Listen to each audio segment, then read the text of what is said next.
Aleluia! A paz do Senhor Jesus para os irmãos. Uma ótima noite para os irmãos. E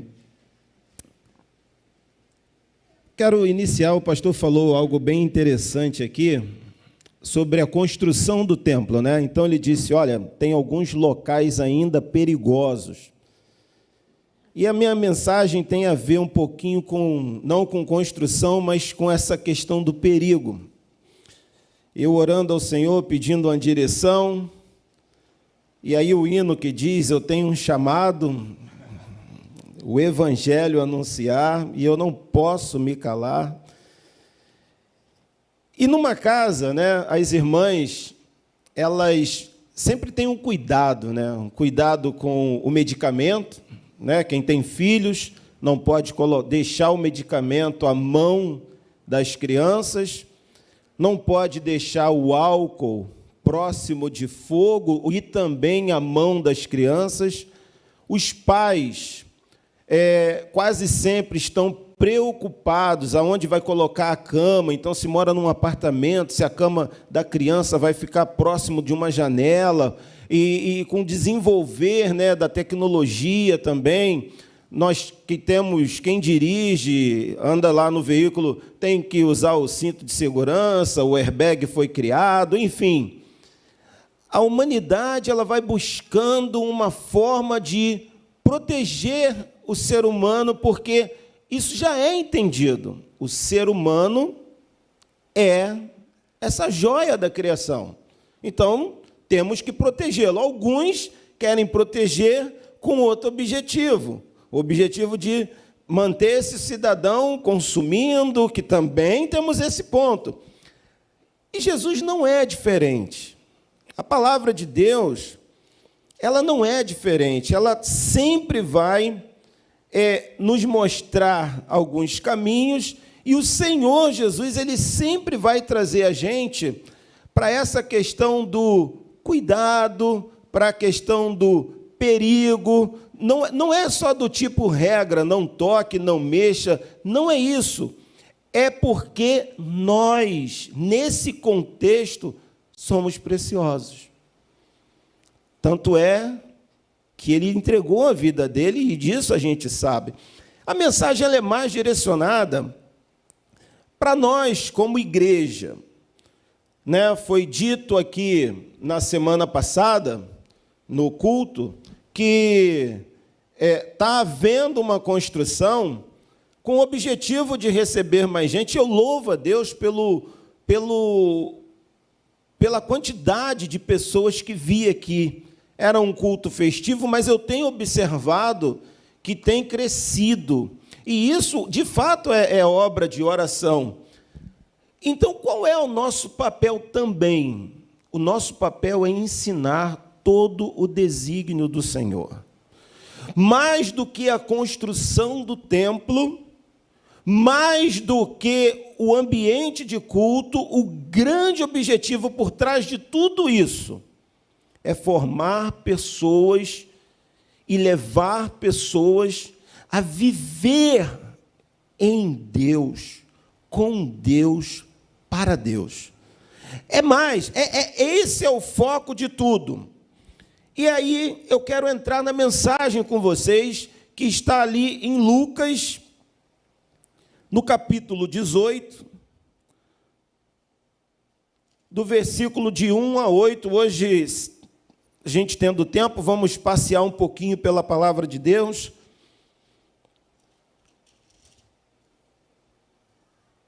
É um texto conhecido e diz assim, eu vou ler na versão NVI. Obrigado, varão.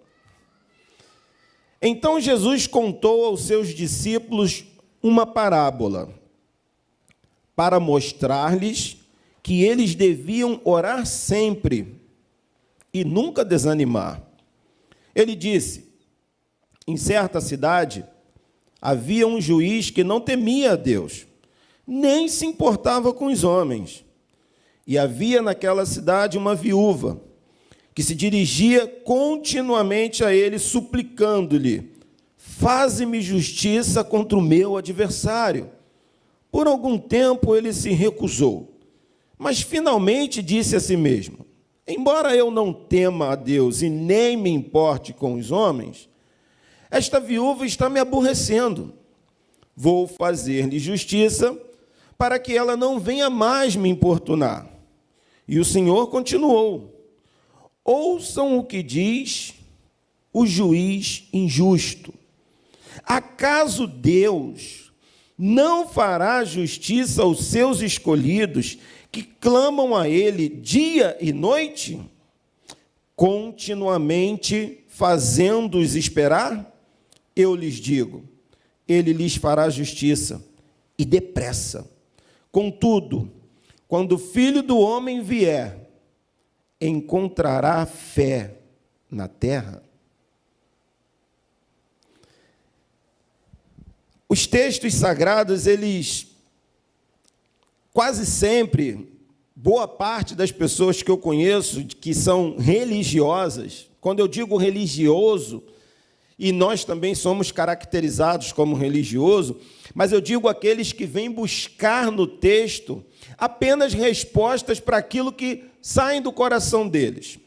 Por exemplo, nesse texto aqui, quando Jesus conta essa parábola, eu não posso esquecer o que vem antes. E o que vem antes? O capítulo 17, lá no verso 20,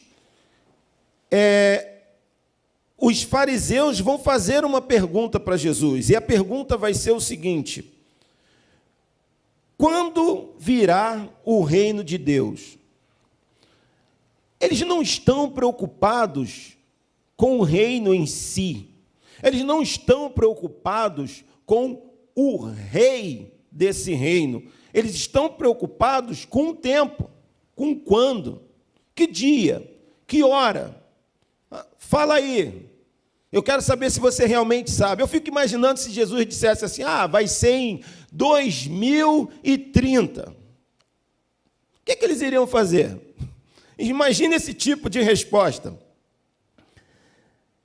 E aí, a partir disso, Jesus vai se voltar para os discípulos. E é interessante, eu quero que vocês acompanhem isso comigo, Lucas, no capítulo 17, a gente também vai ler uns versículos, e a partir daqui a gente vai desenvolver a linha de raciocínio sobre a questão do cuidado. A resposta de Jesus para os fariseus foi a seguinte, logo no versículo 20, lá na parte B: o reino de Deus não vem de modo visível, e nem se dirá: aqui está ele, ou lá está, porque o reino de Deus está entre vocês. Aí agora ele se volta para os discípulos. Então a gente entende que nesse momento não tem só discípulos. E é muito bom a gente, quando estiver lendo a Bíblia, entender que boa parte do tempo Jesus está envolto a multidões. Multidões cercam Jesus, multidões andam atrás de Jesus, alguns com interesses próprios, lícitos inclusive, alguns sem nenhum tipo de interesse, apenas para provocar Jesus Cristo. Isso acontece o tempo todo na Bíblia, mas a maioria das vezes Jesus dá uma resposta ou fala por parábolas, mas se volta para os discípulos. Então é por isso que nessa noite aqui, nós, os discípulos, vamos ter mais entendimento da palavra, porque ele fala conosco. Essa palavra é direcionada para nós. E olha o que ele diz: chegará o tempo em que vocês desejarão ver um dos dias do Filho do Homem, mas não verão. Dirão a vocês: lá está ele, ou aqui está. Não se apressem em segui-los, pois o Filho do Homem, no seu dia, será como o relâmpago, cujo brilho vai de uma extremidade à outra do céu. Mas antes é necessário que ele sofra muito e seja rejeitado por esta geração. Assim como foi nos dias de Noé, também será nos dias do Filho do Homem. O povo vivia comendo, bebendo, casando-se e sendo dado em casamento, até o dia em que Noé entrou na arca. Então veio o dilúvio e os destruiu a todos. Aconteceu a mesma coisa nos dias de Ló. O povo estava comendo e bebendo, comprando e vendendo, plantando e construindo. Mas no dia em que Ló saiu de Sodoma, choveu fogo e enxofre do céu e os destruiu a todos. Acontecerá exatamente assim no dia em que o Filho do Homem for revelado. É uma palavra pesada. Por que pesada? Porque a pergunta é: quando virá o reino? Ele diz, já está entre vós, mas agora ele se volta para os discípulos e ele começa a nos alertar. Ele começa a dizer para nós, olha, vocês precisam voltar no texto sagrado e buscar entendimento daquilo para a compreensão desse tempo. Então isso para nós não é só um alerta, é também mostrando para nós, para que tenhamos entendimento do tempo que estamos vivendo. Porque isso aqui é uma conotação escatológica. Ele está falando já do tempo do fim, ele está falando de quando ele virá, e ele não dá a dica, ele diz como será. Não vai dar tempo. Não vai dar tempo de dizer assim, filho, volte para casa, porque Jesus volta hoje, às 23h55. Não vai rolar isso. Então, ele está chamando a gente para a individualidade, para a mente voltadas para essas questões. Então eu convido vocês, já que eu disse que a gente vai passear um pouquinho pela Bíblia, vamos dar uma olhadinha como era nos dias de Noé. Vamos ali em Gênesis 6, rapidinho, para dar uma olhadinha, o que estava acontecendo ali em Gênesis 6.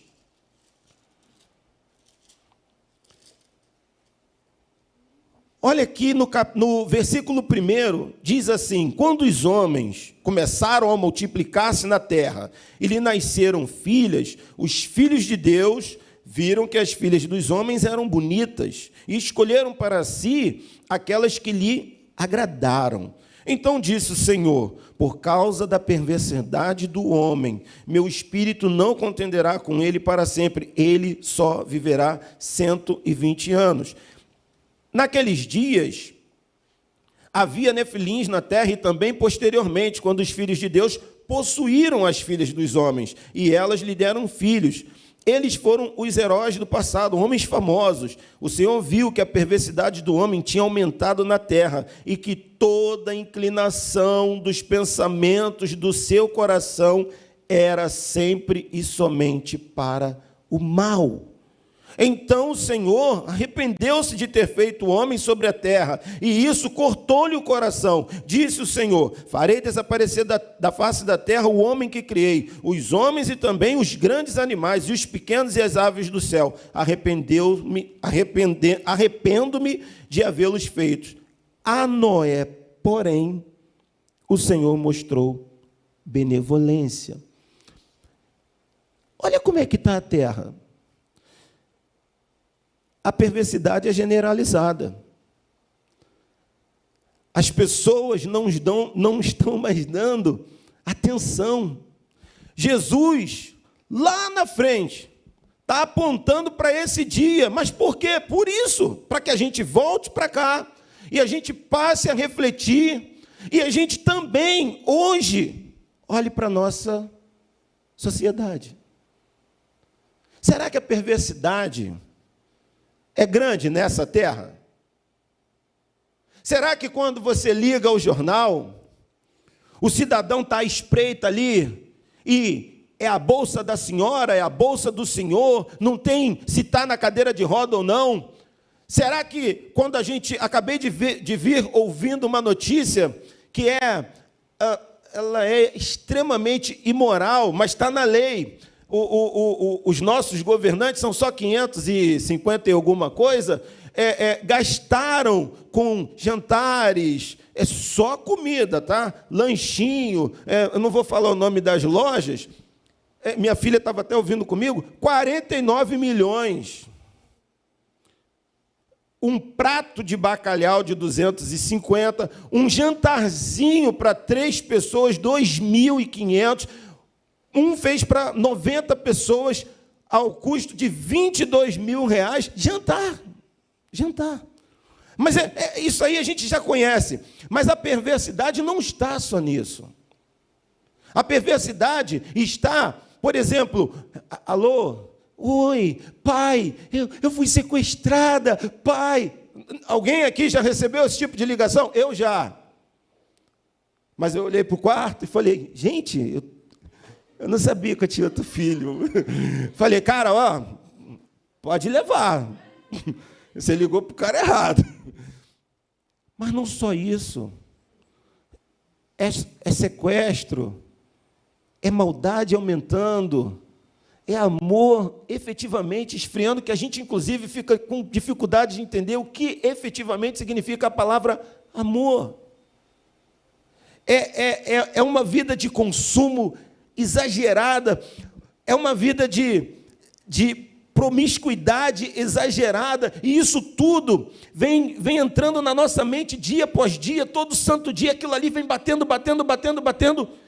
e parece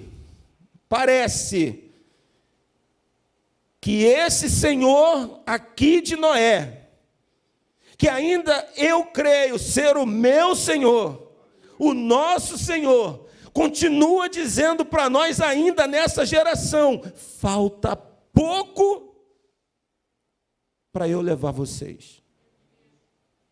É isso que Jesus está apontando, é isso que a escatologia aponta. A escatologia aponta o dia em que o reino de Deus efetivamente e para todo sempre será instaurado. Quando ele pegar aquilo que é mais precioso, a noiva dele. Porque é isso que a gente vive, é isso que a gente almeja, é isso que deve permear nossos pensamentos, ações e tudo em nós. Mas ele não fala só de Noé. E o interessante, ele não critica coisas morais. Ele não tá, eu vim para cá para ler com vocês, mas o Senhor Jesus não, ele só diz o quê? Comiam, bebiam, casavam e davam-se em casamento. Cadê o pecado disso? Cadê o erro disso? Quem aqui não come e bebe? A gente gosta. O crente gosta de comer.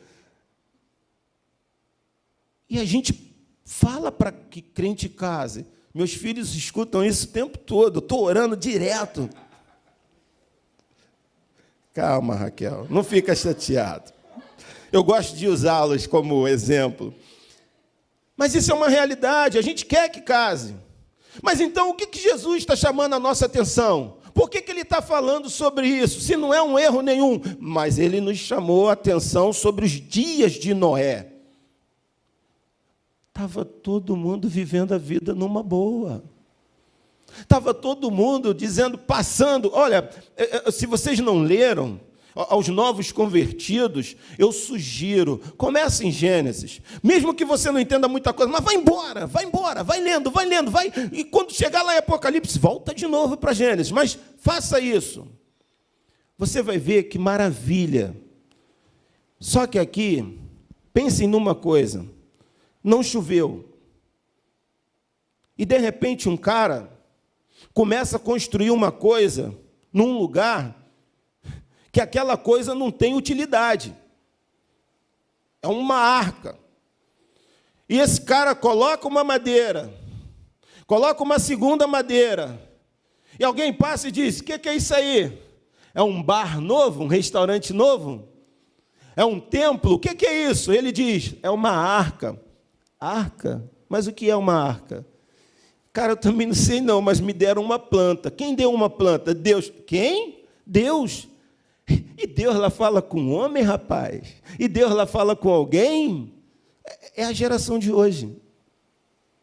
Se você disser, acordei hoje, coração aflito, angustiado, mas fui buscar refúgio no meu Deus e abri a palavra e olha, Ele falou comigo. Você vai escutar. Esse aí fala que Deus fala com ele. Maluco. Se vocês não passaram por essa experiência, eu já. Até hoje. Eu tenho amigos que de vez em quando... você está de brincadeira. Isso é uma madeira sendo colocada na arca. Isso é um prego sendo colocado na arca. É exatamente assim nos dias de hoje. Eu olho para essa rapaziada ali, os jovens, que, pô, cara, é hoje aí, vai ferver. Pô, garotão bonitão ali, assim, ó, em cima, eu fico imaginando, mas também imagino, que eu não o conheço, mas eu creio nisso, que ele diga, pode cair em cima, mas, ó, vai saindo porque eu estou olhando para o meu Senhor, eu creio naquilo que Ele vai fazer por mim. Aí do lado, você é um trouxa. Que é isso, rapaz?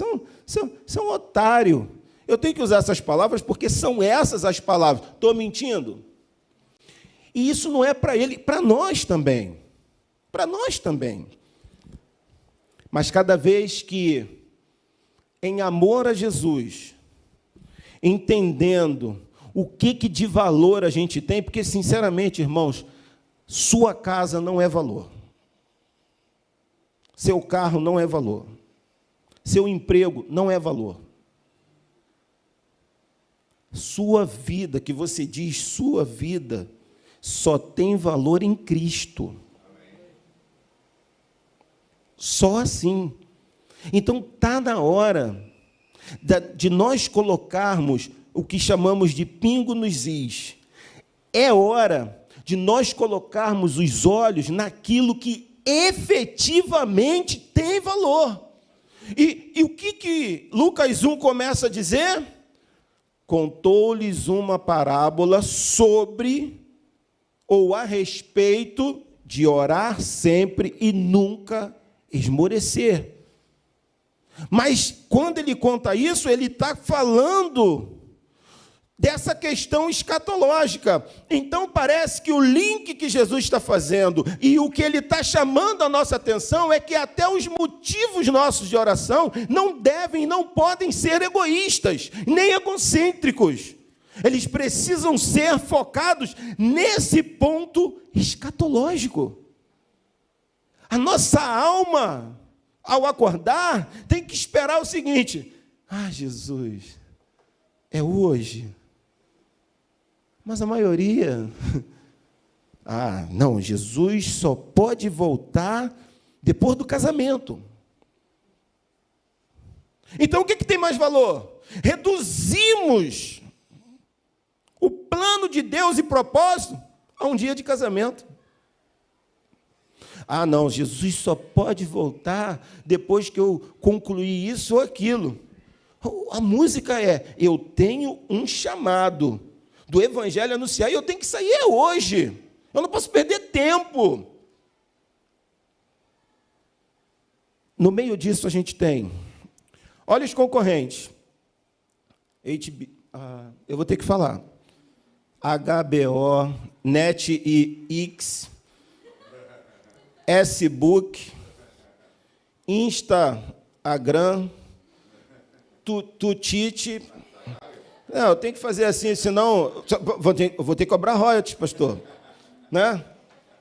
E é direct isso, mas o quê? É tele alguma coisa, é cine.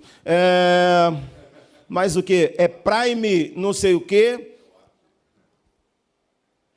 Vocês estão percebendo que essa briga do streaming, que essa guerra dos filmes online, que essa guerra das séries infindáveis... eu não estou dizendo que isso é pecado, não, tá? Pelo amor de Deus, não é isso que eu estou falando.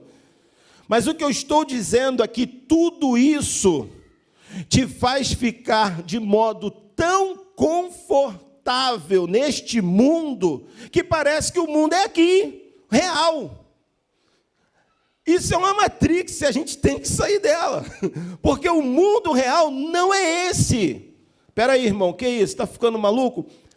Se Jesus disse, em João 14, que ele foi preparar para nós um lugar, então ele estava dizendo, não é aí. Ou eu não sei mais ler esse texto, ou eu estou ficando doido. Mas a verdade é que ele disse, eu estou indo preparar um lugar para vocês. E é onde o coração de vocês deve estar. E ele disse mais, pode ficar tranquilo, porque eu vou voltar. E, gente, eu não vou me cansar e nem me furtar de pregar isso. Porque eu não aguento mais as pregações ou aquelas orações do fique aqui, porque é aqui, vai ser aqui, para sempre aqui. E isso aqui só dá agonia. Irmão, que isso? Que agonia? Que agonia? Vamos dar uma olhadinha aqui em Gênesis 13. Vamos ali rapidinho. Por quê? Porque lá na passagem que a gente estava, irmão, antes de colocar Gênesis 13, coloca para mim Lucas 17 aqui na tela, por favor. Versículo... É o 21, pastor? Obrigado. Bota o 21 para eu ver, que é quando ele vai falar de Ló. Vai seguindo aí à frente, varão. Mais um pouco. Vai, mais à frente. Aí. Olha isso aqui. Ele falou de Ló. Agora ele diz, aconteceu a mesma coisa nos dias de Ló. Ele falou de Noé. E o que aconteceu? O povo estava comendo e bebendo. Agora muda, né? Teve um upgrade. Agora o povo só não casa e nem se dá em casamento. Agora o povo compra, agora o povo vende, agora o povo planta para vender e para o outro comprar, e agora o povo constrói para vender e para o outro comprar, porque assim, a compra e venda é muito boa, porque ela gera recurso, e ela gerando recurso dá aquela sensação, né? Grana no bolso, estou bem, estou seguro. Né?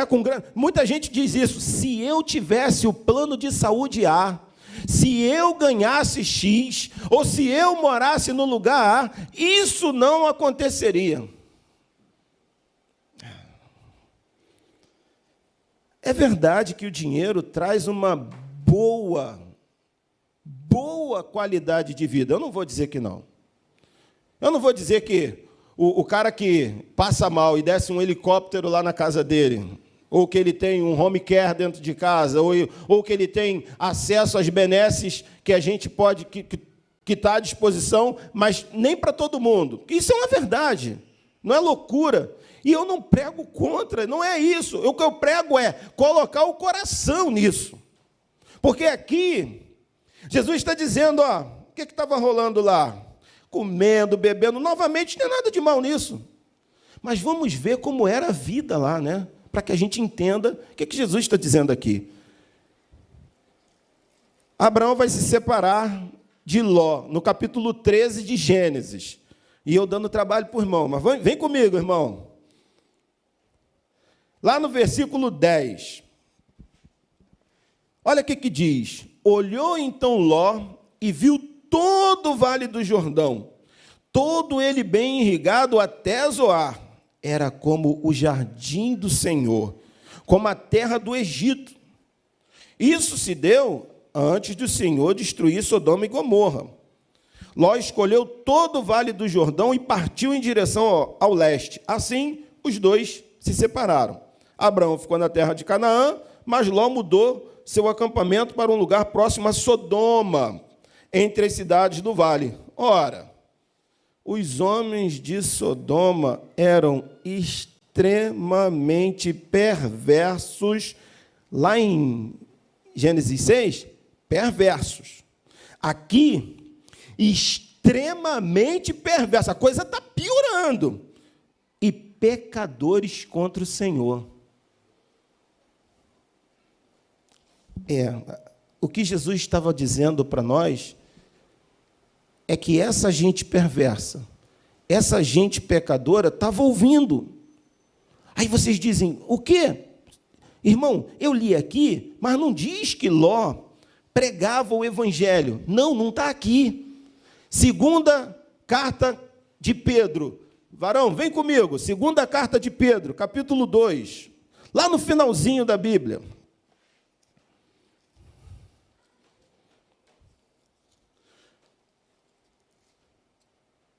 Desce um pouquinho até o versículo 5, por gentileza. Aí. Preste atenção nisso, porque a gente está aqui numa linha de raciocínio. Ele, quem? Deus, nesse contexto, Pedro está falando dos falsos profetas que tinham sido inseridos, que se inseriram dentro da igreja e estavam propagando coisas que faziam pessoas se desviarem, e eu fico pensando, eu vou abrir uma aspas aqui. Paulo, quando escreve ao Timóteo, na segunda carta, a última que a gente tem conhecimento, a última carta, e ele já estava para ser morto, ele diz assim, Demas, amando o presente século, se mandou. Gente, eu fico pensando, o contexto em que Paulo está e Demas é Império Romano, o bicho pegava, você, se não fosse ali da elite, você era um escravo, você era um qualquer, você era um lixo, tratado como um lixo, e o cara conseguiu amar aquele século. Eu estou ferrado. Nós estamos. Porque olha para esse século, cheio de luzes, cheio de ofertas que são extremamente tentadoras, tudo para negarmos o Cristo. E isso vem de dentro também. Nós temos agora, e foi dito aqui que a gente está meio que impedido de falar, mas eu invoco a Constituição sobre o meu direito de falar da palavra de Deus, que é minha fé. Então, fazendo isso, né, usando o direito que eu tenho, nós temos uma igreja agora, que eu não posso, eu vou dar nome, porque eles te dão nome de igreja, chamada inclusiva, onde mocinhos com mocinhos, mocinhas e mocinhas, batismo. Mas vocês vão ver aqui nesse texto que isso estava acontecendo lá em Sodoma. Isso está acontecendo aqui. É agora. Aí alguém, né? Ô, meu irmão, você não lê nada. Olha, isso é antigo. Prostituição e homossexualidade. Ah, eu sei, é verdade. Só que a escalada que nós estamos vendo é mundial. Não tem um filme que vocês assistam e eu assisto que não tem essa propaganda. Não tem um desenho saindo agora que não tenha essa propaganda. Não tem uma novela que não tenha essa propaganda. Não tem um jornal dizendo e propagando isso como se isso fosse assim. Vocês estão do lado errado e nós estamos do lado certo. Só que por que hoje, essa noite, eu orei e falei, Senhor, eu fico sempre assim preocupado. É ou não é? Falo ou não? É isso mesmo? Eu tenho isso, tá? E vou orando e peço a vocês, eu não quero que orem para que eu venda muito, para que eu tenha isso ou tenha aquilo. Quando orarem por mim, esse irmão aqui, diga assim ao Senhor, abra a porta da palavra na vida desse jovem. Faça ele falar a tua palavra. É só isso que eu quero. Eu não quero mais nada. E eu falo isso desde o dia em que eu me converti, em 99. Por quê? Porque eu sei que mais nada serve aqui. Nada mesmo. E quando eu venho para cá, por que eu vim para esse texto? Porque o que eu acabei de denunciar, e que sai de dentro, porque a pessoa que abriu aquilo lá, ela começou aqui, ela ministrava desses púlpitos, até então a palavra da verdade, mas ela se rendeu como Demas, amou o presente século, ela não conseguiu lutar. E eu preciso abrir um aspas, meu irmão, minha irmã, impulso não é pecado. O que é impulso? Que violão bonito. Rapaz, como eu queria ter um violão desse. Ai, meu sonho é ter esse violão, mas espera aí, ele não é meu. Então, isso pode se traduzir numa cobiça. Eu ficar tão cego naquele violão, querer tanto esse violão, mas aí, se isso começa a extrapolar, eu começo a fazer de tudo para ter aquele violão, a ponto de roubá-lo, para ter o violão, eu, como crente, observando isso como impulso, meu joelho vai para o chão, e eu começo a dizer, Deus amado, aquele violão, tu não deste a mim, ele não é meu, apesar de meus olhos verem, apesar de a minha alma cobiçar, apesar dos impulsos internos, chega a me deixar mal, eu quero que tu me libertes. Esse é o Evangelho. Porque esses impulsos, todos nós temos. A gente fala muito dos pecados mais escabrosos, né? E parece que mas eu vou falar das mulheres, e não é das mulheres porque o homem também faz. Mas olha a fofoca. É sério. A fofoca mudou de nome. Lá em casa tem uma brincadeira assim. Não é fofoca, é motivo de oração. Isso é do crente. A do crente é essa, né? E depois ore em voz alta. Deus, aquele irmão que está com esse problema, que o Senhor trouxe ele até mim, que ele confidenciou, porque era para falar para ninguém, que toda essa igreja ajude ele em oração. Já era. É santa, né, pastor? Mas, está vendo, isso é um impulso. É um impulso. E percebam, quando você fica sabendo, a língua parece que ganha vida. Você quer travar aí. Não posso falar nisso. E daqui a pouco, se o sujeito toca no nome, você fala, é o Espírito Santo. Ele me tocou. Vou falar. Mas isso é uma coisa mínima. E olha, é um dos pecados mais praticados e que nem se pedem perdão. Vão tocando, vão tocando, vão tocando. Mas aqui, essa galera que eu falei da igreja, que criaram agora, eles não estão nessa de impulso, não. Eles disseram assim, não, isso é amor. É amor. Amor já tem mais uma outra definição. Pecado, mas é amor. Mas olha o que... Desce um pouco mais aqui, meu irmão. Também condenou as cidades de Sodoma e Gomorra, reduzindo-as a cinza, tornando-as exemplo do que acontecerá aos ímpios. Continua, irmão. Mas livrou Ló. Olha o que a Bíblia fala. Eu vejo muita gente pregando, até eu também já falei sobre isso. Olha, o Ló, sem vergonha, né? Ele era o mais novo, mas escolheu o melhor lugar. Só que o texto não está dizendo que ele foi sem vergonha. O texto está dizendo que Abraão falou, escolhe. O Abraão falou, escolhe.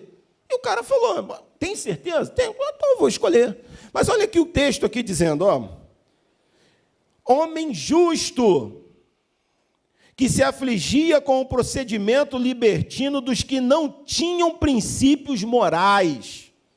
Mais uma, irmão. Pois, vivendo entre eles todos os dias, aquele justo se atormentava em sua alma justa por causa das maldades que via e ouvia. A parte de nós, infelizmente, não só vê, ouve, como compactua, como pratica e como se enfia nessas coisas. E Jesus está dizendo, dá uma olhadinha para... Porque essa gente aqui olhou para tudo aquilo que estava acontecendo, olhou para o céu, não há conhecimento no Altíssimo. Deus deve estar ocupado com um monte de outras coisas, menos com isso que está rolando aqui. Então vamos comer, beber, comprar e vender, porque esse Cristo aí que vocês dizem que veio um dia, já tem 2000 e poucos anos que vocês dizem que voltou? Irmão, esse Cristo vai voltar. Esse Cristo está mostrando para a gente hoje, aqui e agora. Olhem para o mundo em que vocês estão. Será que vocês podem afligir a sua alma? E aí, quando ele entra naquele versículo de Lucas, porque Lucas ali é só uma meditação, mas eu precisava ampliar essa meditação para que a gente saia daqui com um pouco mais de conhecimento disso. Lógico, para aquele que não tem, porque muita gente eu sei que já tem esse conhecimento e glorifico a Deus por isso. Mas quando ele entra no ambiente do capítulo 18 e que Jesus conta para a gente essa parábola, ele começa a dizer, existe um juiz que ele não teme a Deus. Existe um juiz que ele não se importa com as pessoas, mas existe alguém com uma necessidade. E essa mulher que tem essa necessidade, ela não quer saber se ele não teme a Deus, ela não quer saber se ele não se importa, ela sabe da necessidade dela, e ela continua todo dia importunando. Então Jesus olha para a figura que ele diz, olha o que diz esse juiz iníquo. Quando eu li isso, eu falei assim, caramba, Jesus pega um cara que ele poderia colocar qualquer outro cara, mas ele botou um juiz e falou assim, não fará Deus justiça aos seus escolhidos, que clamam a Ele de dia e de noite? Eu vos digo, vai fazer. E depressa. Depressa, Jesus, 2000 anos te esperando, depressa. Jesus, ele está dizendo para nós o seguinte, o plano é do meu Pai. O propósito é do meu Pai. O tempo é do meu Pai. Mas eu, meu Pai, o Espírito Santo, não temos tempo, nós somos. Tempo é para nós, irmãos. Parece que está demorando, não está não. Parece que as coisas estão perdendo o controle, parece que Deus não consegue enxergar as suas aflições. Agora eu preciso te dizer, suas aflições realmente nem sequer seja a questão da comida que está faltando. Não é. A sua aflição deveria ser efetivamente sobre o mundo que a gente vive. Efetivamente sobre essas mazelas que aconteceram lá em Noé, que aconteceram no ambiente de Sodoma, e Deus está nos mandando olhar para aquilo lá e dizendo, olha bem para o mundo em que vocês vivem. Porque no final ele termina assim, quando o Filho do Homem vier, porventura achará fé na terra? Que fé? Paralamas do Sucesso. Fé em quê? Tem uma música, Lagados, e o cara canta isso. A arte é de viver da fé, só não se sabe fé em quê. Ele já estava com dúvida lá naquela época. E Jesus está dizendo, mas vocês não podem ter dúvidas. Nós não podemos ter esse tipo de dúvidas, porque pela fé cremos que Deus criou o mundo pela sua palavra.